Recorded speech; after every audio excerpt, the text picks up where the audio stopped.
عليكم ورحمة الله وبركاته.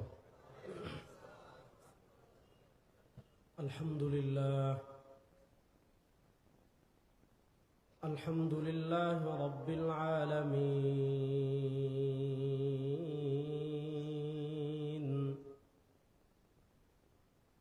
والعاقبة للمتقين،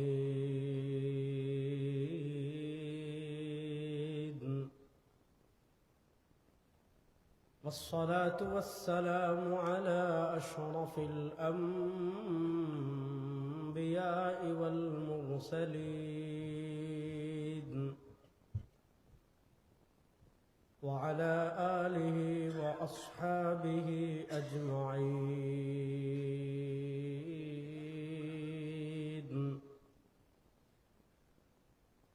أما بعد، فأعوذ بالله من الشيطان الرجيم.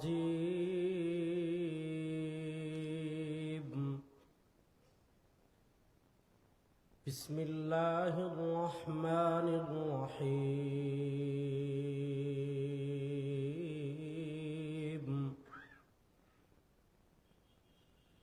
هو الذي أرسل رسوله بالهدى ودين الحق ليظهره على الدين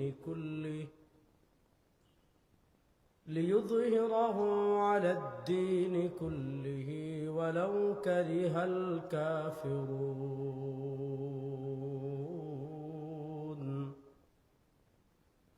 بارك الله لنا ولكم في القرآن العظيم، ونفعنا وإياكم بالآيات والذكر الحكيم. وقال رسول الله صلى الله عليه وسلم: الإسلام يعلو ولا يعلى، أو كما قال عليه الصلاة والسلام.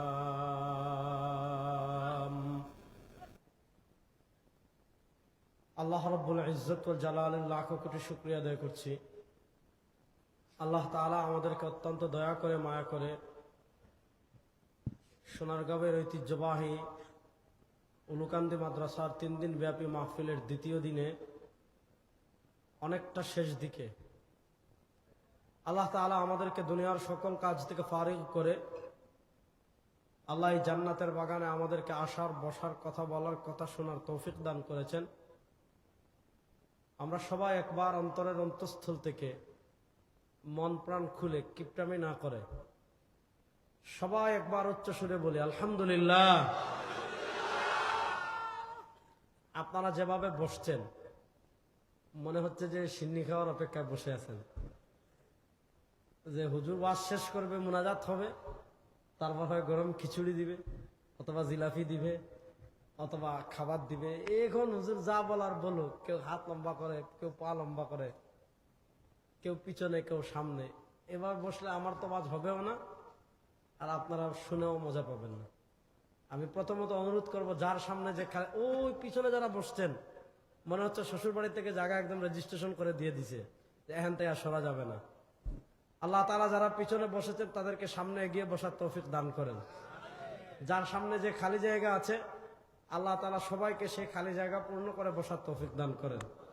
রাত অনেক হয়ে গিয়েছে, আমারও তাড়া আছে, আমি অনেক দূর যাব। এজন্য খুব লম্বা আলাপ আমি এমনিও করি না, কোথাও আমি লম্বা বয়ান করি না। কথা কম বলবো, গুরুত্বপূর্ণ কয়েকটা কথা বলে আপনাদের থেকে বিদায় নেব। আল্লাহ তাআলা আমাকে যেন ইখলাসের সাথে বিশুদ্ধ কথা বলার তৌফিক দান করেন। আল্লাহ তাআলা আপনাদের সবাইকে যেন আলোচনার শুরু থেকে নিয়ে শেষ পর্যন্ত পুরো আলোচনা মনোযোগ সহকারে শোনার তৌফিক দান করেন।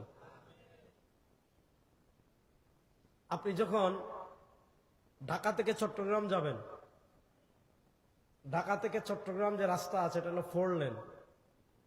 মধ্যখানে দেখবেন রাস্তার আইল্যান্ড আছে। আপনি চাইলেই যে কোনো জায়গায় ওই পার থেকে ওই পারে যেতে পারবেন না। 6-7 কিলোমিটার পর পর ইউটার্ন দেওয়া আছে। যেমন আপনি মদনপুর থেকে অনেক সামনে লাঙ্গলবন্দের আগে কেউডালার ওখানে এসে ইউটার্ন নিতে হবে। আর এখানে যদি আপনি ইউটার্ন না নেন মুগড়া পাড়ায়, তাহলে ওই মেঘনা ব্রিজ পাড়ি দিয়ে ইউটার্ন নিয়ে আসতে হয়, আবার নাহলে উল্টা দিকে আসতে হয়। উল্টা দিকে আসলে তো আপনি মামলা খাবেন। এখন যে জায়গায় ইউটার্ন নেওয়ার, ওই জায়গায় যদি আপনি ইউটার্ন না নেন, আপনি আরো 7 কিলোমিটার সামনে গিয়ে ইউটার্ন নিয়ে আসতে হবে। এতে আপনার পিছনে যারা আছে তারা আপনাকে ওভারটেক করে, আপনি তো চলে গিয়েছেন ইউটার্ন নেওয়ার জন্য সামনে, তারা ঠিক জায়গায় ইউটার্ন নিয়ে আপনাকে পিছনে ফেলে তার গন্তব্যস্থানে গিয়ে যাবে। পৃথিবীর যেমন ইউটার্ন আছে, এই শতাব্দীটা পৃথিবীর রাস্তায় যেমন ইউটার্ন আছে, এই শতাব্দীটা হলো পৃথিবীর ইউটার্নের বছর। পৃথিবীর ইউটার্নের বছর কেমনে আমি বুঝাই? খুব মোটা দাগে বললে ইসলামের 4টা প্যাটার্ন আছে পৃথিবীতে। 1460 বছর হয়েছে ইসলামের বয়স। 1460 বছরে ইসলাম 4টা প্যাটার্ন দেখেছে। মাক্কি, মক্কা জীবনে ইসলাম ছিল একরকম, মদিনা রাষ্ট্রে এসেছে ইসলাম হয়েছে আরেক রকম। মদিনা থেকে 1924 সাল পর্যন্ত ইসলামের রূপ ছিল একটা। 1924 সাল থেকে উসমানী খিলাফতের পতনের পর থেকে 2021-24 পর্যন্ত পৃথিবীর সিস্টেম ছিল একটা। আর এই শতাব্দী পৃথিবী ইউটার্ন নিচ্ছে। সেই ইউটার্ন, গত শতাব্দী পৃথিবী ইউটার্ন নিয়ে ইসলাম পরাজয়ের দিকে গিয়েছে।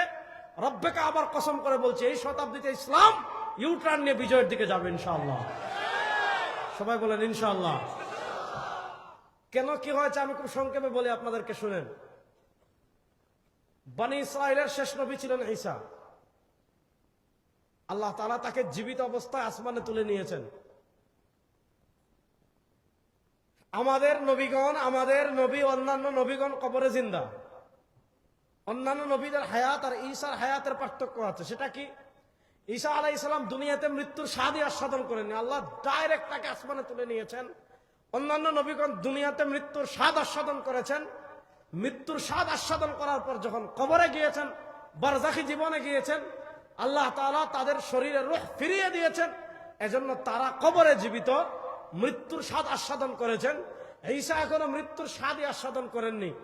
আখিরুজ জামান সংক্রান্ত, শেষ জামানা সংক্রান্ত মুসলমানদের যতগুলো গুরুত্বপূর্ণ বিশ্বাস আছে, মুসলমানদের যতগুলো গুরুত্বপূর্ণ আকীদা আছে, তার ভিতর অন্যতম হলো নুজুল ঈসা। মুসলমানদের নেতৃত্ব দেওয়ার জন্য, ইহুদিবাদী আধিপত্যবাদী শক্তির বিরুদ্ধে লড়াই করার জন্য, পৃথিবীতে খিলাফত আলা মিনহাজিন নবুওয়া আবার প্রতিষ্ঠা করার জন্য ইনশাআল্লাহ আসমান থেকে ঈসা আলাইহিস সালাম আবার দুনিয়াতে আসবেন। ইনশাআল্লাহ বলেন, জোরে বলেন ইনশাআল্লাহ। রাসূল করিম সাল্লাল্লাহু আলাইহি ওয়াসাল্লাম কত মর্যাদাবান নবী, সুবহানাল্লাহ। আমাদের নবী করিম সাল্লাল্লাহু আলাইহি ওয়াসাল্লামের একটা হলো নবুয়ত বিজাত, আরেকটা হলো নবুয়ত বিজামান। এগুলা কাসিম নানতুবী রাহিমাহুল্লাহ ব্যাখ্যা করেছেন তার তাহযীরুন নাসে। রাসূল করিম সাল্লাল্লাহু আলাইহি ওয়াসাল্লাম নবুয়ত বিজামান, জামানা হিসাবে আল্লাহ তাআলা তাকে দুনিয়াতে সবার শেষে পাঠিয়েছেন।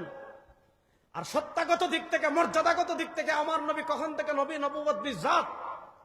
সরওয়ারে দু আলম সাল্লাল্লাহু আলাইহি ওয়াসাল্লামকে জিজ্ঞাসা করা হয়েছে, ইয়া রাসূলুল্লাহ মাতা ওয়াজাবাত লাকান নবুওয়াহ, আল্লাহ তাআলা আপনার নবুয়ত কখন লিখে দিয়েছেন? আল্লাহ তাআলা তাকদীরের জগতে কখন আপনার উপর নবুয়তকে আবশ্যক করেছেন? আল্লাহ তাআলা আপনি সর্বশ্রেষ্ঠ সর্বমহান নবী হবেন, এটা কোন সময় লিখে দিয়েছেন? সরওয়ারে দু আলম বলেন, কুনতু নাবিয়্যান ওয়া আদামু বাইনার রূহি ওয়াল জাসাদ। আল্লাহ তাআলা যখন জান্নাতে আদমকে সৃষ্টি করার জন্য মাটি আর পানিকে একত্রিত করেছেন, এখনো আল্লাহ আদমকে তৈরি করেন নাই, এখনো আল্লাহ আদমের স্ট্রাকচার তৈরি করেন নাই, এখনো আল্লাহ আদমের বডি তৈরি করেন নাই। আল্লাহ আদমের বডি তৈরি করার জন্য, আল্লাহ আদমের শরীর তৈরি করার জন্য যখন জান্নাতে মাটি আর পানিকে একত্রিত করেছেন, আমার নবী বলেন মর্যাদার দিক থেকে আমি ওই সময় থেকে নবী। ভাই দাঁড়ান দাঁড়ান দাঁড়ান দাঁড়ান, পরে দেবেন, বসেন বসেন, স্লোগানের ওয়াজ পরে করবো, এখন কথা বলতে দেন। হ্যাঁ, স্লোগান দেওয়ার সুযোগ দিব ইনশাআল্লাহ, আগে কথা বুঝেন। হ্যাঁ, রাসূল করিম সাল্লাল্লাহু আলাইহি ওয়াসাল্লাম, মনোযোগ, তাওয়াজ্জুহ। রাসূল করিম সাল্লাল্লাহু আলাইহি ওয়াসাল্লাম যখন আসলেন, সেই যুগকে আমরা বলি মূর্খতার যুগ, সেই যুগকে আমরা বলি জাহিলিয়াতের যুগ। সেই জাহিলিয়াতের যুগে তার চেয়ে আমানতদার আর কেউ নাই, সেই জাহিলি যুগে তার চেয়ে চরিত্রবান আর কেউ নেই, সেই জাহিলি যুগে তার চেয়ে বিশ্বস্ত আর কেউ নেই।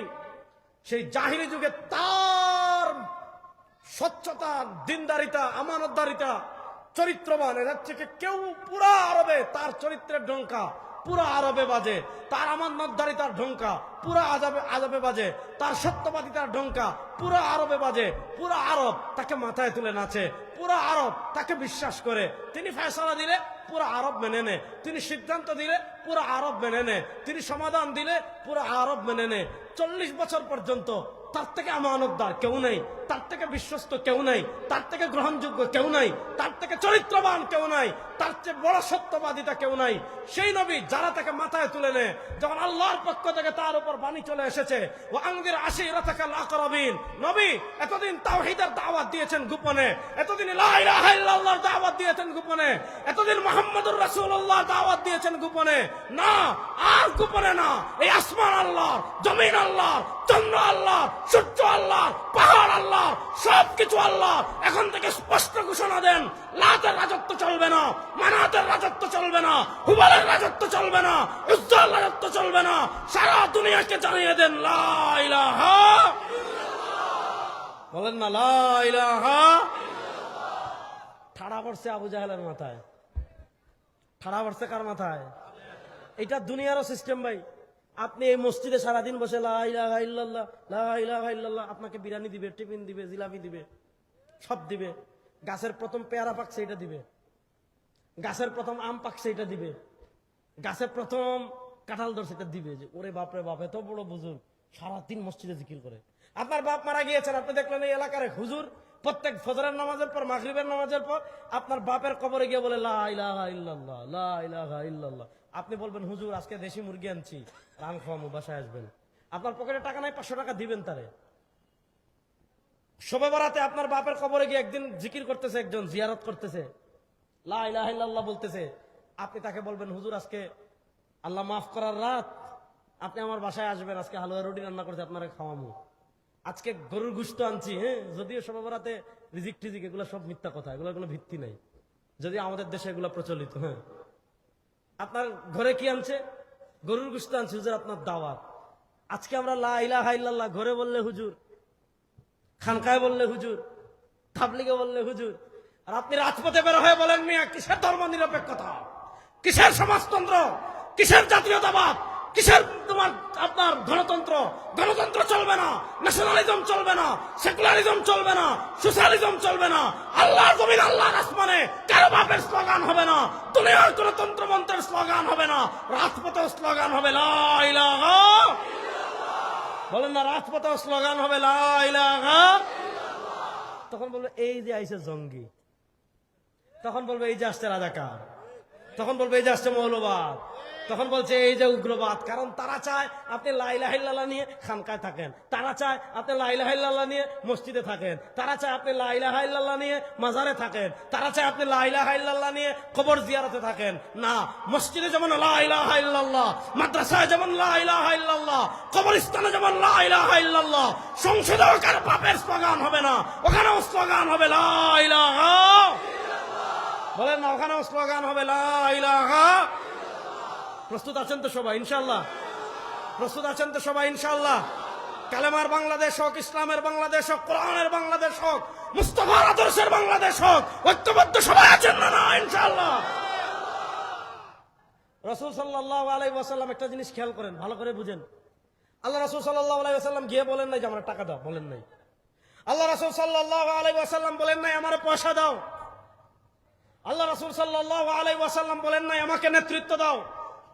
আল্লাহ রাসূল সাল্লাল্লাহু আলাইহি ওয়াসাল্লাম বলেন নাই আমাকে প্রধানমন্ত্রী বানাও। আল্লাহ রাসূল সাল্লাল্লাহু আলাইহি ওয়াসাল্লাম বলেন নাই আমাকে রাষ্ট্রপতি বানাও।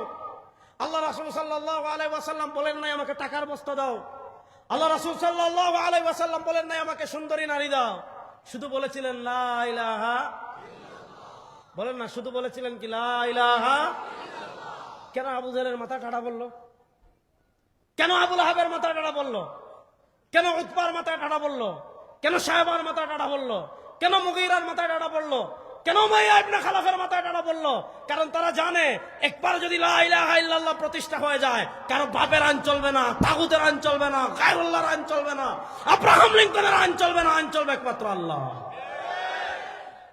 এজন্য শুনেন, রাসূল সাল্লাল্লাহু আলাইহি ওয়াসাল্লাম যখন কালেমার দাওয়াত দেওয়া শুরু করেছেন, খুব মনোযোগ, পুরো আরব তার বিরুদ্ধে দাঁড়িয়ে গিয়েছে। এমন কোন জুলুম নাই করে না, এমন কোন অত্যাচার নাই করে না, সব কিছু করে। তারা যত জুলুম করে, তারা যত অত্যাচার করে, তারা যত সাহাবায়ে কেরাম রিদওয়ানুল্লাহি আলাইহিম আজমাইনের উপর মানসিক যন্ত্রণা, শারীরিক যন্ত্রণা চাপিয়ে দেয়, সাহাবায়ে কেরাম রিদওয়ানুল্লাহি আলাইহিম আজমাইনের ইমানের পাওয়ার তত বাড়ে না। সুবহানাল্লাহ বাড়িতে কে জোরে বলবেন? কারবার তারা বুঝতেছি না আমি, বুঝছেন? জোরে বলেন না সুবহানাল্লাহ। সাহাবায়ে কেরাম রিদওয়ানুল্লাহি আলাইহিম আজমাইনের ইমানের পাওয়ার তত বাড়ে। আল্লাহ রাসূল সাল্লাল্লাহু আলাইহি ওয়াসাল্লামের দুইটা ছায়া ছিলেন। আমার নবী দিন নাই, রাত নাই, সকাল নাই, সন্ধ্যা নাই, খাওয়া নাই, ঘুম নাই, সারা দিন খালি মানুষের দাঁড়ে দাঁড়ে ঘুরেন, সারা দিন খালি মানুষের ধারে ধারে ঘুরেন, এত দাওয়াতের কাজ করেন, এত মেহনত করেন, আল্লাহ তাআলার মায়া লেগে গিয়েছে। আল্লাহ বলেন ফালা আল্লাকা বাখিউন নাফসাক ফালা আল্লাকা বাখিউন নাফসাকা আলা আসারিহিম ইল্লাম ইউমিনু বিহাযাল হাদিস আসাফা ফালা আল্লাকা বাখিউন নাফসাক। ও নবী, মনে হচ্ছে আপনি নিজে নিজেকে নিঃশেষ করে দিচ্ছেন। নবী না, আপনি নিজেকে নিঃশেষ করে দিবেন না। ইন্নাকা লা তাহদি মান আহবাবতা, আপনি যাকে ইচ্ছা তাকে হেদায়েত দিতে পারবেন না। ওয়ালাকিন্নাল্লাহ ইয়াহদি মান ইয়াশা ওয়ালাকিন্নাল্লাহ ইয়াহদি মান ইয়াশা, যাকে ইচ্ছা তাকে হেদায়েত দিতে পারেন একমাত্র কে? আল্লাহ। রাগ করছেন না, নামটা জোরে বলেন না। যাকে ইচ্ছা তাকে একমাত্র হেদায়েত দিতে পারেন কে? আল্লাহ। রাসূল সাল্লাল্লাহু আলাইহি ওয়াসাল্লাম সারা দিন রাত এক করে দাওয়াত দিয়ে ঘরে আসেন। আল্লাহ রাসূল সাল্লাল্লাহু আলাইহি ওয়াসাল্লামের ঘরের সান্ত্বনা ছিলেন আম্মাজান খাদিজাতুল কুবরা। রাসূল সাল্লাল্লাহু আলাইহি ওয়াসাল্লামের বাহিরের ছায়া ছিলেন তার চাচা আবু তালিব। তিনি তার ঘরে লালিত পালিত হয়েছেন, তিনি আরবের নেতা। হ্যাঁ, আমাদের দেশে গত 15 বছর যখন আপা ছিল, যখন আমাদের মহামান্য জননী আপা ছিলেন, আল্লাহ ওনারা যেখানে আছে ভালো রাখুক, যাক ওইদিকে গেলাম না ওয়াজে, শুনেন, তখন দেখা যেত তার দুলাভাই আওয়ামী লীগের অমুক নেতার চামচা, দেখা যাইতো অমুক নেতার চামচা, এখন বলতো ওই চিনস পেটা আমারে, আমার দুলাভাই অমুক নেতার চামচা, তোরে কিন্তু খবর করাই দিল। পাওয়ার দেখাইতো না? দেখাইতো।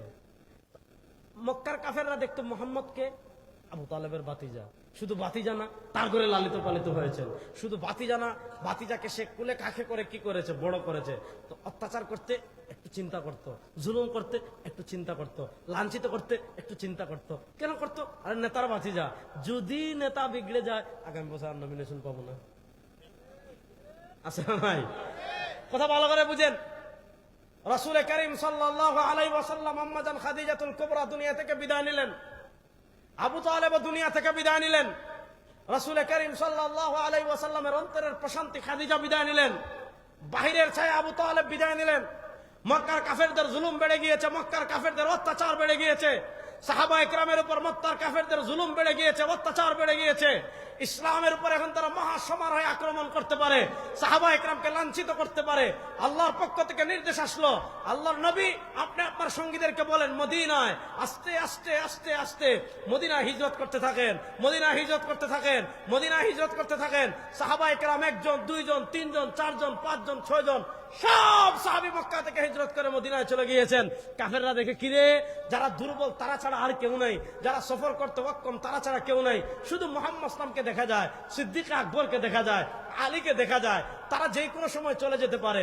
আর তারা যদি মদিনায় নিরাপদে চলে যায়, মুহাম্মদ সাল্লাল্লাহু আলাইহি ওয়াসাল্লামের ব্যক্তিত্বের যে আকর্ষণ, তার দাওয়াতের যে আকর্ষণ, তার চরিত্রের যে আকর্ষণ, তার আমানতদারিতার যে আকর্ষণ, তার বিশ্বস্ততার যে আকর্ষণ, তার বিশ্বাসের উপর অটল অবিচল থাকার যে আদর্শ, সারা দুনিয়ার মানুষ ইসলামে আশ্রয় নেবে, পুরো মদিনা ইসলাম ছড়িয়ে পড়বে। আর মদিনার সবাই যদি মুসলমান হয়ে যায়, আবু জাহেলের রাজত্ব থাকবে না, লাতের রাজত্ব থাকবে না, মানাতের রাজত্ব থাকবে না, হুবালের রাজত্ব থাকবে না, উজ্জার রাজত্ব থাকবে না। তাহলে কি করা যায়? মুহাম্মদ সাল্লাল্লাহু আলাইহি ওয়াসাল্লাম মদিনায় যাওয়ার আগেই তাকে মক্কা শেষ করে দিতে হবে। লম্বা কাহিনী সংক্ষেপে বলি, তাকে হত্যা করার জন্য যখন ঘর ঘেরাও করে ফেলেছে, রাসূল কারীম সাল্লাল্লাহু আলাইহি ওয়াসাল্লামকে হত্যা করার জন্য যখন তার ঘর ঘেরাও করে ফেলেছে, আল্লাহ তাআলা নির্দেশ দিলেন এবার হিজরত করেন মদিনার উদ্দেশ্যে। আল্লাহ রাসূল সাল্লাল্লাহু আলাইহি ওয়াসাল্লাম অনিশ্চিত গন্তব্য জানেন, পদে পদে বিপদ জানেন, মক্কার পথে মদিনার পথে যে কোনো সময় তাকে অ্যাটাক করতে পারে। তিনি রওনা হয়েছেন, রওনা হওয়ার সময় আল্লাহর কাছে দোয়া করছেন, রব্বি আদখিলনি মুদখালা সিদক ওয়া আখরিজনি মুখরাজা সিদক ওয়াজআলনি মিন লাদুনকা সুলতানান নাসীরা। তিনটা দোয়া। রব্বি আদখিলনি মুদখালা সিদক, আয় আল্লাহ আমাকে শান্তি এবং নিরাপত্তার সাথে মদিনায় প্রবেশ করান। ওয়া আখরিজনি মুখরাজা সিদক, আল্লাহ আমাকে শান্তি এবং নিরাপত্তার সাথে মক্কা থেকে বের করে দেন। খুবই কমন দোয়া। রব্বি আদখিলনি মুদখালা সিদক, আয় আল্লাহ আমাকে শান্তি এবং নিরাপত্তার সাথে মদিনায় প্রবেশ করান। ওয়া আখরিজনি মুখরাজা সিদক, আল্লাহ আমাকে শান্তি এবং নিরাপত্তার সাথে মক্কা থেকে বের করে দেন। 3 নম্বর দোয়া করেছেন, ওয়াজআলনি মিন লাদুনকা সুলতানান নাসীরা, ওয়াজআলনি মিন লাদুনকা সুলতানান নাসীরা। 3 নম্বর দোয়া করেছেন, আল্লাহ আমি যখন মদিনায় যাব আপনার পক্ষ থেকে আমার জন্য, ওয়াজআলনি আমার জন্য বানাবেন, মিন লাদুনকা আপনার পক্ষ থেকে, সুলতানান নাসীরা সাহায্যকারী ভূখণ্ড। আল্লাহ মদিনায় যাওয়ার পর আমাকে ক্ষমতা দান করবেন। না সুবহানাল্লাহ, আরেকটু আসতে কোন প্রশ্ন। আল্লাহ রাসূল সাল্লাল্লাহু আলাইহি ওয়াসাল্লাম মদিনায় যাওয়ার পর ক্ষমতার দোয়া কেন করলেন? আজকে তো আমরা ইসলাম মনে করি যে হুজুর আসমানের উপরের কথা বলবেন, হুজুর জমিনের নিচের কথা বলবেন। আসমানের উপর জমিনের নিচ, এটা ইসলাম। জমিনের উপর সেকুলারিজমে ভেসে যাক, জমিনের উপর ডেমোক্রেসিতে ভেসে যাক, জমিনের উপর তাগুতে ভেসে যাক, জমিনের উপর গায়রুল্লাহ ভেসে যাক, জমিনের উপর সোশ্যালিজমে ভেসে যাক, জমিনের উপর সেকুলার ধর্মনিরপেক্ষতায় ভেসে যাক। আপনি দুনিয়ার দিকে তাকাবেন না, খালি আসমানের উপর জমিনের নিচ। আপনি অনেক বড় বলি। তামাশার একটা সীমা থাকা দরকার। আরে বেটা, এটার নাম যদি বুজুর্গি হয়তো তাহলে আল্লাহ রাসূল সাল্লাল্লাহু আলাইহি ওয়াসাল্লাম তো মক্কা থেকে মদিনা হিজরত করতেন না, উহুদে দাম শহীদ করতেন না, সাহাবায়ে কেরাম ইসলামের দাওয়াত দিয়ে পৃথিবীর প্রান্তে প্রান্তে ছড়িয়ে পড়তেন না। আপনি যদি আসমানের উপর ঠিক করতে হয়, আগে আল্লাহর জমিনে আল্লাহর আইন বাস্তবায়ন করতে হবে, কোরআন বাস্তবায়ন করতে হবে, শরিয়া বাস্তবায়ন করতে হবে।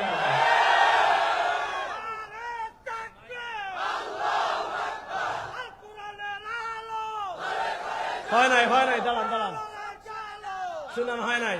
এই সমস্যা তো এলো এখানে, সমস্যা তো এই জায়গায়। এখন দিন না রাত, বুঝা জুড়ে বলেন সবাই, দিন না রাত একমাত্র সবাই না। এখন দিন না রাত, রাত শুনেন, রাত অন্ধকার।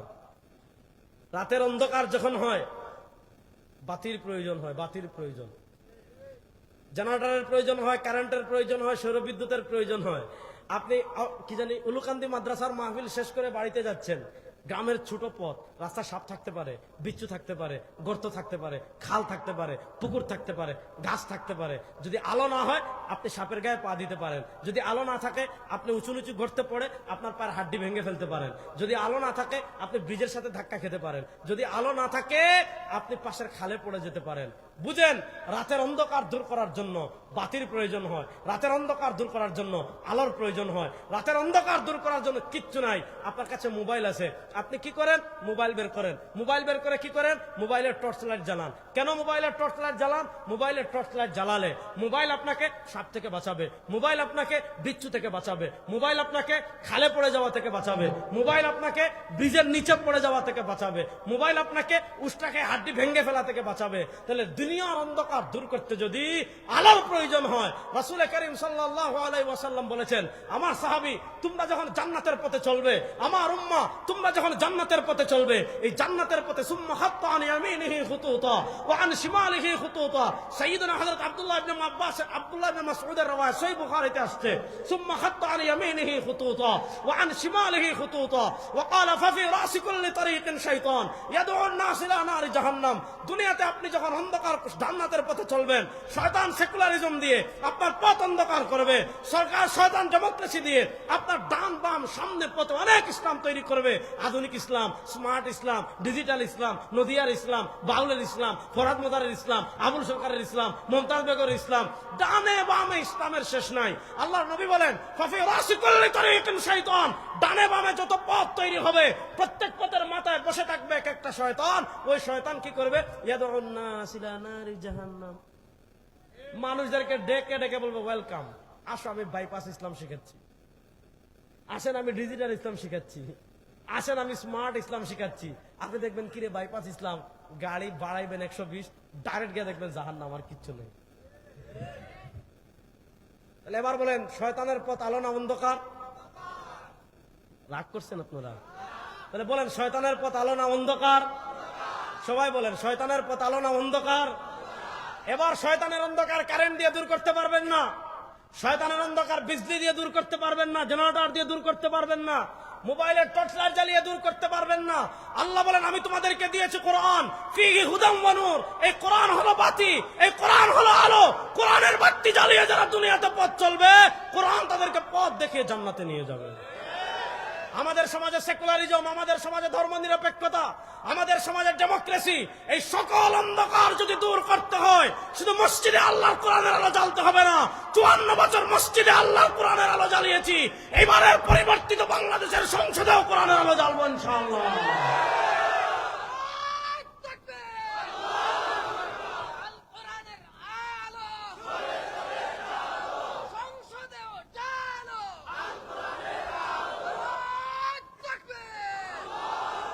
সবাই রেডি আছেন তো ইনশাআল্লাহ?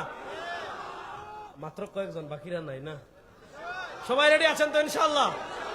আল্লাহ সবাইকে কবুল করুক, সবাই বলেন আমিন। ও আজকে শেষ করবো না, আরেকটু আগামু। আচ্ছা শোনেন, রাসূল সাল্লাল্লাহু আলাইহি ওয়াসাল্লাম মক্কা থেকে মদিনায় যাওয়ার সময় 3টা দোয়া করেছেন। দোয়া নম্বর 3, ওয়াজআলনি মিন লাদুনকা সুলতানান নাসীরা, ওয়াজআলনি মিন লাদুনকা সুলতানান নাসীরা। আল্লাহ আমাকে সাহায্যকারী পাওয়ার দান করেন, ক্ষমতা দান করেন, সালতানাত দান করেন, ভূখণ্ড দান করেন। কেন দোয়া করছেন? তাফসীর ইবনে কাসির খুলেন। কেন দোয়া করেছেন? তাফসীর ইবনে জারীর তাবারি খুলেন।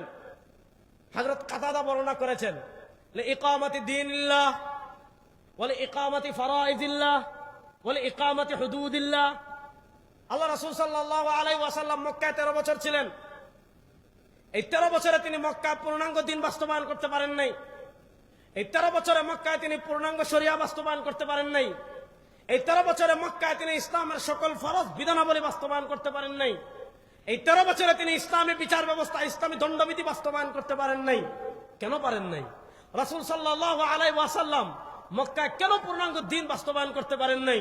রাসূল সাল্লাল্লাহু আলাইহি ওয়াসাল্লাম মক্কায় কেন পূর্ণাঙ্গ শরিয়া বাস্তবায়ন করতে পারেন নাই? রাসূল সাল্লাল্লাহু আলাইহি ওয়াসাল্লাম মক্কায় কেন ইসলামের সকল ফরজ বিধানাবলী বাস্তবায়ন করতে পারেন নাই? রাসূল সাল্লাল্লাহু আলাইহি ওয়াসাল্লাম মক্কায় কেন ইসলামের বিচার ব্যবস্থা, ইসলামী দণ্ডবিধি বাস্তবায়ন করতে পারেন নাই? কারণ মক্কার পাওয়ারের জায়গায়, মক্কার ক্ষমতার জায়গায় ছিল Abu Jahl, Utba, Shayba, Rabia, Mughira, Umayya, Abu Lahab. আপনি যদি পূর্ণাঙ্গ দিন বাস্তবায়ন করতে চান, আপনি যদি পূর্ণাঙ্গ শরিয়া বাস্তবায়ন করতে চান, আপনি যদি ইসলামের সকল ফরজ বিধানাবলী বাস্তবায়ন করতে চান, আপনি যদি ইসলামী দণ্ডবিধি প্রতিষ্ঠা করতে চান, আপনি যদি ইসলামী অর্থনীতি প্রতিষ্ঠা করতে চান, তাহলে শুধু খানকায় জিকির করলে হবে না, আপনাকে সংসদে ও পাওয়ারের জায়গায় যেতে হবে। রাসূল সাল্লাল্লাহু আলাইহি ওয়াসাল্লাম মদিনায় গেলেন। মনোযোগ, আল্লাহ তাআলা 10ম হিজরিতে আয়াত নাযিল করলেন, আল ইয়াউমা আকমালতু লাকুম দীনাকুম, আল ইয়াউমা আকমালতু লাকুম দীনাকুম ওয়া আতমামতু আলাইকুম নি'মাতি ওয়া রাদিতু লাকুমুল ইসলাম দীনা। আল্লাহ বলেন, আল ইয়াউমা আকমালতু লাকুম দীনাকুম, আজ আমি তোমাদের জন্য তোমাদের দিনকে পরিপূর্ণ করে দিয়েছি। ওয়া আতমামতু আলাইকুম নি'মাতি, তোমাদের উপর আমার নিয়ামতকে পূর্ণ করে দিয়েছি। মনোযোগ, তাওয়াজ্জু, আল্লাহ তাআলা দিন পরিপূর্ণ হওয়ার ঘোষণা কখন দিয়েছেন? 10ম হিজরিতে। কখন? মুফাসসিরিনে কেরাম বড় সুন্দর কথা লিখেছেন যে যখন মদিনার গড় চলে কোরআন অনুযায়ী, যখন মদিনার ঘরে ইসলাম, মদিনার সমাজে ইসলাম, মদিনার অর্থনীতিতে ইসলাম, মদিনার বিচার ব্যবস্থা ইসলাম, মদিনার সংবিধানে ইসলাম, মদিনার রাষ্ট্র পরিচালনা ইসলাম, যখন মদিনার ঘর থেকে নিয়ে রাষ্ট্র পরিচালনা পর্যন্ত, যখন মদিনার ঘর থেকে নিয়ে বিচার ব্যবস্থা পর্যন্ত, যখন মদিনার ঘর থেকে নিয়ে অর্থনীতি পর্যন্ত, যখন মদিনার ঘর থেকে নিয়ে সংবিধান পর্যন্ত, সব জায়গায় কোরআন এসেছে, দ্বীন এসেছে, শরিয়া এসেছে, মুস্তাফার আদর্শ এসেছে, কামলিওয়ালার আদর্শ এসেছে, দুজাহানের বাদশার আদর্শ এসেছে। যখন মদিনার ঘর থেকে নিয়ে রাষ্ট্র পর্যন্ত সবকিছু কোরআনের আলোকে চলে, শরিয়ার আলোকে চলে, সুন্নাহর আলোকে চলে, মুস্তাফার আদর্শের আলোকে চলে, আল্লাহ তাআলা আয়াত নাযিল করলেন, যেহেতু ঘর থেকে নিয়ে রাষ্ট্র সব জায়গায় ইসলামের বিধান চলে এসেছে, আল ইয়াউমা আকমালতু লাকুম দীনাকুম, যান আজকে আমি দিন আপনাদের জন্য পরিপূর্ণ করে দিলাম। আয় আল্লাহ, সুবহানাল্লাহ, আর আস্তে কোন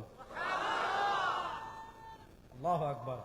মনোযোগ দিয়ে শুনেন, এই ইসলাম মক্কায় ছিল এক সিস্টেম, মদিনা আসার পর ইসলাম পাওয়ারের জায়গায় এসেছে। এরপর আপনি দেখেন মদিনা থেকে গেছে কই রোমান, কিসরা, কায়সার, দুনিয়ার সব সুপার পাওয়ারের সাথে মুসলমানরা খেলেছে। তাতার, সেলজুক, কিসরা, কায়সার, রোমান, কেউ বাদ নাই, কেউ আমাদের সাথে পারে নাই। আমরা যদি ইসলামের উপর অটল থাকি, রব্বে কাবার কসম করে বলে কিয়ামত পর্যন্ত কেউ আমাদের সাথে পারবে না। দেখেন, আমি অনেক সময় একটা উপমা দেই, ওই দিন আমি চরমোনাইতে সম্ভবত বলে আসছি লক্ষ মানুষের সামনে, যে আজকে পৃথিবীতে আমরা সংখ্যায় 250 কোটি। ভালো করে বুঝেন, 250 কোটি। পৃথিবীতে আগে মুসলমান কখনো সংখ্যা এত ছিল না। আল্লাহ আমাদেরকে কি দিয়েছেন? 57টা ভূখণ্ড দিয়েছেন। পৃথিবীতে মুসলমানদের রাষ্ট্র আছে কয়টা? 57টা। আপনি এই যে প্রযুক্তি দেখেন, বিমান উড়ে, হেলিকপ্টার উড়ে, ড্রোন উড়ে, হ্যাঁ, তারপরে ব্যালিস্টিক মিসাইল মারে, কত কিছু উড়ে, জাহাজ চলে, গাড়ি চলে। সারা দুনিয়ার প্রযুক্তি দাঁড়িয়ে আছে পেট্রোলিয়ামের উপর। যদি অকটেন না থাকে, পেট্রোল না থাকে, ডিজেল না থাকে, কেরোসিন না থাকে, তেল না থাকে, গ্যাস না থাকে, কিসের প্রযুক্তি নিয়ে? আল্লাহ পেট্রোলিয়াম থেকে কেরোসিন হয়, পেট্রোলিয়াম থেকে ডিজেল হয়, পেট্রোলিয়াম থেকে অকটেন হয়, পেট্রোলিয়াম থেকে পেট্রোল হয়। আল্লাহ তাআলা পেট্রোলিয়ামের খনিজ দিয়েছেন কাদের? আমাদের। আরে ভাই, সব দুনিয়ার প্রযুক্তি দাঁড়িয়ে যাবে যদি পেট্রোলিয়াম না থাকে। আল্লাহ পেট্রোলিয়াম দিয়েছেন কাদের? মুসলমানদের। আপনি জাজিরাতুল আরবের রাষ্ট্রগুলোর অবস্থা দেখেন, এগুলা পানির থেকে আল্লাহ পেট্রোলিয়াম বেশি দিয়েছেন। আল্লাহ 57টা দেশ দিয়েছেন, আল্লাহ সংখ্যা দিয়েছেন 250 কোটি, আল্লাহ খনিজ সম্পদ দিয়েছেন, আল্লাহ আরো এত কিছু দিয়েছেন। তারপরে কেন আমরা মাইর খাই? কেন মাইর খাই? এই ভাই শুনেন, আমরা 250 কোটি মুসলিম যদি একটু কর্মসূচি দেই, আমি তো রাফায় গিয়ে আসছি, মাহফুজুল হক সাহেব আর আমি একসাথে গেছি, এই যে এজন্য বলতেছি, আমার আগে যিনি ওয়াজ করছেন। 250 কোটি মুসলিম যদি কর্মসূচি দেয়, আমরা হয় রাফায় যামু, না হয় জর্ডানে যামু, না হয় রামাল্লাহ পশ্চিম তীর বায়তুল মাকদিস যামু, গিয়ে একসাথে 250 কোটি মুসলিম পেশাব করবো ইসরায়েলের দিকে। 250 কোটি মুসলিম যদি একসাথে ইসরায়েলের দিকে পেশাব করে, তাহলে গত বছর ফেনীতে যেরকম বন্যা হয়েছিল, এর 2 বছর আগে সিলেটে যেরকম বন্যা হয়েছিল, তাহলে 250 কোটি মুসলিম যদি একসাথে পেশাব করে, ইসরায়েলের তার থেকে বড় বন্যা হয়ে যাবে। ঠিক তো বলছেন? পরের কথা শুনেন। আরে ভাই, যাদেরকে আমরা পেশাব করলে বেসে যাওয়ার কথা, যাদেরকে আমরা তুতু মারলে বেসে যাওয়ার কথা, যাদেরকে আমরা পেশাব করলে বেসে যাওয়ার কথা, তারা কেন আমাদেরকে রক্তে ভাসিয়ে দেয়? তারা কেন গাজা রক্তে ভাসিয়ে দেয়? তারা কেন রামাল্লাহ রক্তে ভাসিয়ে দেয়? তারা কেমনে আমাদের প্রাণের প্রথম কিবলা বায়তুল মাকদিস দখল করে রাখে? একটাই কারণ, একটাই কারণ, আর দ্বিতীয় কোনো কারণ নাই। আল্লাহ আমাদেরকে সংখ্যা দিয়েছেন 250 কোটি, আল্লাহ আমাদেরকে দেশ দিয়েছেন 57টা। এই 250 কোটি মুসলমানের 57টা রাষ্ট্র পরিচালনার জন্য চেয়ারে যাদেরকে বসিয়েছি, সবগুলা ইহুদি খ্রিস্টানের 5 গোলাম। এছাড়া আর কোনো কারণ নাই। আজকে যদি 4-5টা মুসলিম রাষ্ট্রের রাষ্ট্রপ্রধান এক হয়, যদি বলে চুপ, একটা বম মারা যাবে না ফিলিস্তিনে, পরের দিন ইসরায়েলের ইহুদি, এরা এই পরিমাণ ভীতু, বিশ্বাস করেন, এদেরকে আমরা 1300 বছর পিটাইছি, 1300 বছর পিটাইছি এদেরকে আমরা। আর এই 1948 সাল থেকে আমাদেরকে পিটাইতেছে তারা। ইনশাআল্লাহ ভাদ্র মাসের কুত্তারা মানুষ যেভাবে পিটায়, আগামীতে তাদেরকে ওইভাবে পিটানো হবে ইনশাআল্লাহ। আছেন? প্রস্তুত আছেন তো তারুণ্য? ইনশাআল্লাহ প্রস্তুত আছেন তো? ইনশাআল্লাহ। এই সমস্যা হয়েছে এই জায়গায়। এই জায়গাটা কেমনে আসছে আমি আপনাদেরকে এটা বলে বিদায় নেব, মনোযোগ দিয়ে শুনেন। রাসূল সাল্লাল্লাহু আলাইহি ওয়াসাল্লাম মদিনায় করে গেলেন ইসলাম। 1947 সাল পর্যন্ত, 1924 সাল পর্যন্ত নামে মাত্র হলো খিলাফত ছিল। মুসলমানদের একটা কেন্দ্রীয় শক্তি ছিল। আস্তে আস্তে আস্তে আস্তে ইসলামের শত্রুরা দেখেছে মুসলমান এমন এক জাতি, এদেরকে যুদ্ধে পরাজিত করা যাবে না। আপনি দেখেন, এই যুগে এসো, এই যুগে এসো, এই যুগে এসো, যখন আমাদের জাতিসংঘ নাই, আমাদের বিশ্ব ব্যাংক নাই, আমাদের কোনো এনজিও নাই, আমাদের পাশে সহযোগিতা করার মতো কেউ নাই, আমাদেরকে আমাদের পাশে দাঁড়ানোর মতো কেউ নাই, ওই সময় এসেও গত 2 বছর পৃথিবী একটা অসম যুদ্ধ দেখেছে। একদিকে ইসরায়েল পৃথিবীর 4র্থ সুপার পাওয়ার, আরেকদিকে হামাসের সাধারণ মুজাহিদ। 2 বছর যুদ্ধ করেছে, পরাজিত করতে পারছে? কিয়ামত পর্যন্ত পারবে না। ইনশাআল্লাহ একজনে কইছেন, বাকিরা চুপ থাকে। হ্যাঁ, জুড়ে বলেন, এভাবে হাত তুলে বলেন ইনশাআল্লাহ। বলেন না ইনশাআল্লাহ। সময় আর বেশি দিন বাকি নাই। শুনেন, ইসাবাতান মিন উম্মতি আহরাজাহুম আল্লাহু মিনান নার। আমার নবী 1400 বছর আগে বলেছেন, কিয়ামতের আগে 2টা লড়াই হবে। একটা লড়াই হবে আধিপত্যবাদী হিন্দু শক্তির বিরুদ্ধে, আরেকটা লড়াই হবে ইহুদিবাদী শক্তির বিরুদ্ধে। ইনশাআল্লাহ ইহুদিবাদী আধিপত্যবাদী শক্তিকে পরাজিত করে, হিন্দুবাদী আধিপত্যবাদী শক্তিকে পরাজিত করে বাংলাদেশ, ভারত, পাকিস্তান, হিন্দুস্তানেও আবার কালেমার পতাকা উড়বে, বায়তুল মাকদিসেও আবার কালেমার পতাকা উড়বে। ইনশাআল্লাহ বলেন। জোরে বলেন না ইনশাআল্লাহ। তখন তারা দেখছে রে ভাই এদেরকে তো এইভাবে হারানো যাবে না, এরা কেমন জাতি। আমি আপনাদেরকে একটা গল্প বলি। আমি আর মাহফুজ সাহেব গেছি কায়রোতে। কায়রো হলো মিশরের রাজধানী। তো আমাদের বাংলাদেশ জাফলং কে কে গেছেন দেখে হাত তুলেন তো। ওরে সুবহানাল্লাহ, দেখছেন কারবার। খায়া তো কাম নাই বাঙালি গো, বুঝছেন? এই সমস্ত কামে ঘুরে, হ্যাঁ কিচ্ছু নাই ভাই, দেখার মতো কিছু আছে? কিচ্ছু নাই উদয়, যা আছে সব ইন্ডিয়ায়। আমাদের দেশে তো কিচ্ছু নাই। জাফলং গেলে দেখবেন ওই পারে ডাউকি আর এই পারে বাংলাদেশ। দেখছেন নি? রোহিঙ্গাদের দেখতে কে কে গেছিলেন দেখে হাত তুলেন তো। না, সংখ্যা কম, এটা বলার দরকার নেই। যাক, আপনি ইন্ডিয়ার সাথে বাংলাদেশের সীমান্ত কে কে দেখেছেন দেখে হাত তুলেন। মোটামুটি সবাই দেখছেন, হাত নামান। তো আপনি এই পারে হইলো, যেমন আমাদের এই পারে হইলো জাফলং তামাবিল, ওই পারে হইলো ডাউকি। আপনি মিশর গেলে এই ওই পারে হইলো গাজা, এই পারে হইলো রাফা। রাফা হইলো মিশর আর গাজা হইলো ফিলিস্তিন। বর্ডার আছে, ওদিকে তো আর যাইতে দেয় না। তো প্রথম যখন 2023 সালের 7 অক্টোবর যেদিন তুফান আল আকসা শুরু হয়, তখন মাঝে মাঝে গাজায় যারা আহত হইতো, ওই আহতদের চিকিৎসা দেওয়ার জন্য রাফা ক্রসিং খুলে দিত। মানে গাজা থেকে এসে রাফায় ঢুকতে পারে, ভিসাও লাগবে না, পাসপোর্টও লাগবে না, ইমিগ্রেশনও লাগবে না। আহতদেরকে পার করানোর জন্য কি করতো, রাফা ক্রসিং খুলে দিত। অনেক আহত আসছে। আমরা গেছি, আমরা কায়রো থেকে প্রায় 450 থেকে 500 কিলোমিটার হবে, 450 থেকে 500 কিলোমিটার দূরে একটা নিভৃত গ্রামে গেছি। একেবারে নিভৃত গ্রাম। আমাদের বাংলাদেশের নিভৃত গ্রাম যে এরকম, বাকি তাদের রাস্তাঘাট ভালো, কারণ তাদের দেশে তো দুর্নীতি নাই, এজন্য তাদের রাস্তাঘাট ভালো। আমাদের দেশে দেখা যায় রাস্তা করছে 1 সপ্তাহ আগে, পরের সপ্তাহ দেখবেন না রাস্তা নাই, কারণ সরকার দিছে তুই রড দিস, সে কিন্তু রোডের টাকা খাইয়া বাঁশ দিয়ে দিছে। এগুলো আমাদের দেশে আছে না নাই? কত ঘটনা আছে এই ধরনের ভাই। শুনেন, আমি যেদিকে যাচ্ছি ওইদিকে যাবো না, শুনেন। তো যেটা বলছিলাম, তো আমরা গেছি এক শরণার্থী শিবির, মানে 3 তলা একটা বাড়ি আছে, একদম নিভৃত গ্রাম। ওখানে গাজা থেকে যারা আহত হয়ে আসছে তারা থাকে। হুজুর আমি আর অনেকজন ছিলেন, আমরা গেলাম, 2 তলায় উঠলাম। ছোট ছোট রুম ভাই, 10 হাত 10 হাত, 12, 15, 10 হাত এরকম ছোট রুম। এদিকে পর্দা দেওয়া, এদিকে পর্দা দেওয়া, এদিকে পর্দা দেওয়া, এখানে একটা খাট, এখানে একটা খাট, এখানে একটা খাট।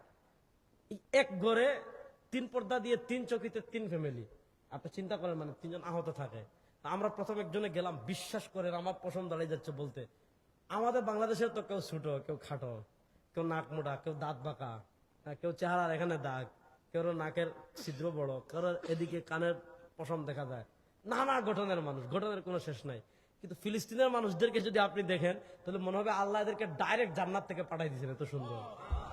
একজন যুবক পেলাম 28-29 বছরের, একদম তাগড়া যুবক, চেহারা থেকে মনে হচ্ছে নূর বের হচ্ছে, কিন্তু তার হাত 2টা এখানে কাটা, পা 2টা এখানে কাটা, 2 হাতও নাই, 2 পাও নাই। জিজ্ঞেস করলাম ভাই কি হয়েছে? বলে ভাই আমি তো যুদ্ধে গেছি ইসরায়েলের লোকে, এরা ড্রোন দিয়ে বোমা মারছে। বোমা যখন মারে, বোমার স্প্রিন্ডার ছড়িয়ে যায়। বোমা পড়ার পর আশেপাশে যারা আছে তাদের শরীরে স্প্রিন্ডার ছড়িয়ে পড়ে। তো বোমা মারছে, বোমার স্প্রিন্ডার ছড়িয়ে এসে আমার হাতে লাগছে, পায়ে লাগছে। ডাক্তার বলছে একটা হলে আপনি জান্নাতে যাবেন, আর অপারেশন করবেন না। যদি বাঁচতে চান তাহলে 2 হাতও কাটা লাগবে, 2 পাও কাটা লাগবে। এখন আমি কাটতে চাই নাই, কিন্তু মানুষ তো আর মানে না, আমার 2 হাত 2 পা কেটে ফেলছে। মানে একটা হুইল চেয়ার এভাবে বসে আছে, তার হাতও নাই, পাওয়া নাই। আপনি চিন্তা করেন সে কোন পর্যায়ে আছে। তা আমি মাহফুজ সাহেবকে বললাম যে হুজুর আপনি একটু দোয়া করেন। এরকম একজন মানুষ বিবেক আসে না, ওমা আমরা দোয়া করতেছি, হুজুর খুব কাঁদলো, সেদিকে হাসতেছে। কি আজীব কারবার, হাসে। দোয়ার পর আমাদেরকে বলতেছে শোনো, সানাযহাবু মাআকুম ফিল আকসা ইনশাআল্লাহ ওয়া নুসাল্লি ফিল আকসা। এই বাঙালিরা কাঁদতেছিস কি বেটা, ধৈর্য ধর, কিছুদিনের ভিতর তোদেরকে নিয়ে বায়তুল মাকদিস যাব, ওইটা বিজয় করবো, আর একসাথে ওখানে নামাজ পড়বো। যেই জাতি হাত নাই মিয়া পান, ওই বলে বায়তুল মাকদিসে কালেমার পতাকা উড়াবো। সাতার মাথার ইন্ডিয়া কোনার টাইম নাই, প্রস্তুতি নেন। ধর্মনিরপেক্ষতাকে বঙ্গোপসাগরে ভাসিয়ে আগামীর বাংলাদেশে ইসলামকে বিজয় করবো, কোরআনকে বিজয় করবো ইনশাআল্লাহ।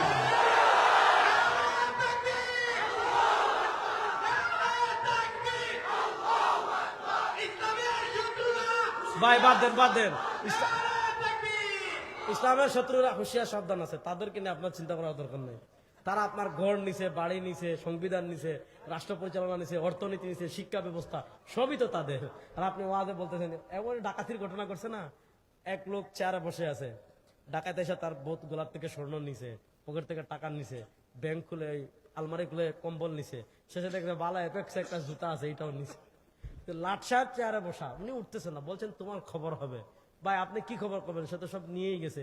আমরা ওয়াজ মাহফিলে স্লোগান দেয়, ইসলামের শত্রুরা হুঁশিয়ার, সাবধান। আরে কি সাবধান মিয়া? আপনার দেশে সে আব্রাহাম লিঙ্কনের ডেমোক্রেসি দিয়ে দিয়েছে, আপনার অর্থনীতিতে পুঁজিবাদ দিয়ে দিয়েছে, আপনার বিচার ব্যবস্থায় ব্রিটিশের আইন দিয়ে দিয়েছে, আপনার শিক্ষা ব্যবস্থায় ব্রিটিশ প্রবর্তিত শিক্ষা ব্যবস্থা দিয়ে দিয়েছে, আপনার রাষ্ট্রের এ টু বটম সব তাদের, কিচ্ছু নেই। আপনার জিলাপি আর খিচুড়ি নিয়ে আর বলতেছেন ইসলামের শত্রুরা হুঁশিয়ার সাবধান। আল্লাহ আমাদেরকে হুঁশিয়ার সাবধান হওয়ার তৌফিক দান করুন। না আমিন আর আসতে বলেন। তারা দেখেছে যে এইভাবে এই জাতিকে পারা যাবে না, তখন কি করেছে? আরেকটা খেলা খেলেছে, এটা বলে শেষ করি শুনেন। তারা চাইছে তাদের মতো একটা ইসলাম। সেটা কি? আমাদের বাংলাদেশে দেখবেন একটা আইন আছে, মুসলিম পারিবারিক আইন, 1962 সালে আইয়ুব খানের আমল থেকে আছে। সেটা কি? আপনি যদি বিয়ে করতে চান ইসলাম অনুযায়ী করবেন, বিবাহের রেজিস্ট্রি করলে, কাবিন করলে ইসলাম অনুযায়ী করবেন, মোহর দিবেন ইসলাম অনুযায়ী, তালাক দিতে চাইলে ইসলাম অনুযায়ী, যদি বিবাহ বিচ্ছেদ করতে চান খোলা, অর্থাৎ স্বামী ছাড়তে চাচ্ছে না, স্ত্রী থাকতে চাচ্ছে না, এটাকে বলে খোলা। যদি খোলা করতে চান ইসলাম অনুযায়ী করবেন, যদি বিয়ে করতে চান ইসলাম অনুযায়ী করবেন, যদি তালাক দিতে চান ইসলাম অনুযায়ী করবেন, যদি ওয়াকফ করতে চান ইসলাম অনুযায়ী করবেন, যদি ত্যায্য সম্পত্তি বন্টন করতে চান ইসলাম অনুযায়ী করবেন। খুব ভালো কথা, খুব গুড। বিয়ে যেমন ইসলামে আছে, তালাক যেমন ইসলামে আছে, বিবাহ বিচ্ছেদ যেমন ইসলামে আছে, ওয়াকফ যেমন ইসলামে আছে, এরপরে ত্যায্য সম্পত্তি বন্টন যেমন ইসলামে আছে। রাষ্ট্র পরিচালনা ইসলামে নাই? সবাই জুড়ে বলেন, রাষ্ট্র পরিচালনা ইসলামে আছে না নাই? অর্থনীতি ইসলামে আছে না নাই? বিচার ব্যবস্থা ইসলামে আছে না নাই? শিক্ষা কেমনে চলবে ইসলামে আছে না নাই? আপনার দেশের সংসদ কেমনে চলবে এটা নাই? আছে, আছে তো। এখন আপনাকে বলছেন না, আপনি বিয়ে নিয়ে থাকেন, আপনি তালাক নিয়ে থাকেন, আপনি ওয়াকফ নিয়ে থাকেন, আপনি বিবাহ বিচ্ছেদ নিয়ে থাকেন, আপনি ত্যায্য সম্পত্তি বন্টন করা নিয়ে থাকেন। সে বলে বিয়ে হবে কোরআন অনুযায়ী, তালাক হবে কোরআন অনুযায়ী, ত্যায্য সম্পত্তি বন্টন হবে কোরআন অনুযায়ী, ওয়াকফ হবে কোরআন অনুযায়ী। রাষ্ট্র কেমনে চলবে? এখানে তো আমাদের মিস্টার আব্রাহাম লিঙ্কন।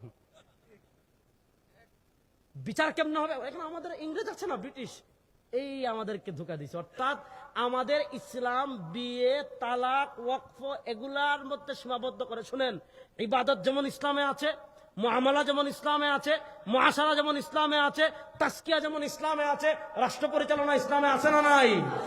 এই গত শতাব্দীতে আমাদেরকে পিছনে টালাই দিচ্ছে। আমাদের কাছে তারা বিয়ে নিয়ে থাক, আমাদেরকে বলছে তোরা তালাক নিয়ে থাক, আমাদেরকে বলেছে তোরা ত্যায্য সম্পত্তি বন্টন নিয়ে থাক। আর রাষ্ট্র পরিচালনায় আব্রাহাম লিঙ্কন, বিচার ব্যবস্থায় ব্রিটিশ, শিক্ষা ব্যবস্থায় ব্রিটিশ, অর্থনীতিতে পুঁজিবাদ, সংবিধানে সমাজতন্ত্র, গণতন্ত্র, ধর্মনিরপেক্ষতা, এই হাবিজাবি দিয়া আমাদের ইসলামকে ঘরের ভিতর বৃত্তবন্দী করে ফেলেছে। গত শতাব্দীতে তারা আমাদেরকে পিছিয়ে ঠেলছে, এই শতাব্দীতে আমরা তাদেরকে পিছনে ঠেলানো শুরু করছি। এবার ইনশাআল্লাহ প্রস্তুতি নেন, ইনশাআল্লাহ। গত শতাব্দীতে তারা সারা দুনিয়া ইসলামকে ক্ষমতার পাওয়ার জায়গা থেকে নামাইছে। এই শতাব্দীতে চতুর্দিক থেকে যখন বিস্ফোরণ হয় না, বিস্ফোরণে সমুদ্রের ঢেউ যেমন গর্জে উঠে, এই শতাব্দীতে পৃথিবীর প্রান্তে প্রান্তে ইসলামের বিজয়ের ঢেউ উঠেছে। প্রস্তুত আছেন তো যুবকরা? ইনশাআল্লাহ। 54 বছরের বাংলাদেশ দেখেছেন, 54 বছরে ব্রিটিশের বিচার ব্যবস্থা দেখেছেন, 54 বছরে আব্রাহাম লিঙ্কনের আদর্শের বাংলাদেশ দেখেছেন। কেউ মুক্তিযুদ্ধের প্রকৃত চেতনা, সাম্য, মানবিক মর্যাদা, সামাজিক ন্যায় বিচার প্রতিষ্ঠা করতে পারে নাই। সাতার মাতার আব্রাহাম লিঙ্কনের আদর্শ সময় এসেছে বঙ্গোপসাগরে ভাসিয়ে দিয়ে আল্লাহর কোরআনের বাংলাদেশ গড়ার জন্য প্রস্তুত আছেন না নাই? ইনশাআল্লাহ বলেন। ভাই আপনি মাইকটা রাখেন। ইনশাআল্লাহ বলেন, জোরে বলেন ইনশাআল্লাহ। ইসলামের পক্ষে আমরা আছি না? ইনশাআল্লাহ। এই পৃথিবীতে আর মানুষের তন্ত্রমন্ত্র চলবে না। এই সমস্যা তো এই জায়গায়। এই আব্রাহাম লিঙ্কন কি বলে? সকল ক্ষমতার মালিক জনগণ। এজন্য আবুল সরকার যদি আল্লাহরে গালি দেয়, বলবে এটা সে জনগণ, সে তো রাষ্ট্রের মালিক, এটা তার মৌলিক অধিকার, বাক স্বাধীনতা। হ্যাঁ, আমি চরমুনাইয়ের মাঠে বলে আসছি, আল্লাহরে গালি দেওয়া মেয়ে যদি আপনার মুখের স্বাধীনতা হয়, তাহলে আমার হাত আছে না? আল্লাহকে গালি দেওয়া যদি হয় আপনার মুখের স্বাধীনতা, তাহলে আমার হাতের স্বাধীনতা হলো যে জিব্বা দিয়ে আল্লাহরে গালি দিয়েছেন টান দিয়ে ছিঁড়ে ফেলা। নবীকে গালি দেওয়া যদি আপনার মুখের স্বাধীনতা, তাহলে আমার হাতের স্বাধীনতা হলো আপনার মাথার শরীরে না রাখা। এই তামসা করে গণতন্ত্রের কারণে মিয়া বলে সকল ক্ষমতার মালিক জনগণ। গত শুক্রবারের আগে শুক্রবারের কথা মনে আছে নি? আল্লাহ রিমাইন্ডার দেন আমাদের, জনগণ ক্ষমতার মালিক, অমুক ক্ষমতার মালিক। আল্লাহ চাইলে মিয়া 3 সেকেন্ডে সব শেষ। আমি তো বুতাম লাগাইতেছিলাম জুমার নামাজ পড়াতে যাবো, 3টা লাগাইছি, একটা বাকি ছিল। প্রথম একটা নাড়া দিছে, তারপর আরেকটা, তারপর আরেকটা, তারপর আস্তে আস্তে যদি আরো 2 মাত্রা বাড়তো, অথবা মনে করেন 3টার জায়গায় যদি 5টা দিত, আরেক কিসের আজকের উল্লুকান্দির বাজার, কিসের বক্তা মিয়া, সব বক্তা তখন ঢাকায় বাসা ছিল। কার জানাজা কে পড়তো আর কার লাশ কে বের করতো? এই তারা শিখায় সকল ক্ষমতার মালিক জনগণ। সুতরাং জনগণ যদি গান গাইতে চায় দিতে হবে, জনগণ যদি গালি দিতে চায় দিতে হবে, জনগণ যদি ল্যাংটা থাকতে চায় দিতে হবে, জনগণ যদি মদ খেতে চায় দিতে হবে, জনগণ যদি লিভ টুগেদার করতে চায়, বিয়ের আগে স্বামী স্ত্রীর মতো এক ছাদের নিচে থাকতে চায় দিতে হবে, জনগণ যদি ক্লাব করতে চায় দিতে হবে, কারণ তারা মালিক। আর আমরা বলি আসমান আল্লাহর, জমিন আল্লাহর, চন্দ্র আল্লাহর, সূর্য আল্লাহর, সকল ক্ষমতার আল্লাহর, হাত আল্লাহর, পা আল্লাহর, বৃষ্টি আল্লাহর, পানি আল্লাহর, রিজিক আল্লাহর, কথা বলার শক্তির আসল সাতার মাতার জনগণ মিয়া। আল্লাহর জমিন জনগণের কথায় চলবে না, আল্লাহ যেভাবে বলেছেন ওইভাবে চলবে। এই দাবির সাথে আপনারা একমত আছেন না? না ইনশাআল্লাহ। আল্লাহর কোরআনের বিধান অনুযায়ী আমার বাংলাদেশ চলুক, এই দাবির সাথে একমত আছেন না? নাই। সাতার মাতার ধর্ম নিরপেক্ষতাকে পায়ের তলায় পিষ্ট করে ইসলামের বাংলাদেশ, ইনসাফের বাংলাদেশ, কোরআনের বাংলাদেশ, সুন্নাহর বাংলাদেশ দেখার জন্য প্রস্তুত আছেন না? নাই। আল্লাহ ইসলামের পক্ষে থাকার তৌফিক আমাদের সবাইকে দান করেন। আল্লাহ কোরআনের পক্ষে থাকার তৌফিক আমাদের সবাইকে দান করেন। আল্লাহ আপনাদের সবাইকে ভালো রাখুক, সুস্থ রাখুক। আবার দেখা হবে ইনশাআল্লাহ। ইন আসাবতু ফামিনাল্লাহ ওয়া ইন আখতাতু ফামিন্নি ওয়া মিনাশ শাইতান। সুবহানাকাল্লাহুম্মা বিহামদিকা আশহাদু আল্লা ইলাহা ইল্লা আনতা আস্তাগফিরুকা ওয়া আতুবু ইলাইক। আসসালামু আলাইকুম ওয়া রাহমাতুল্লাহ।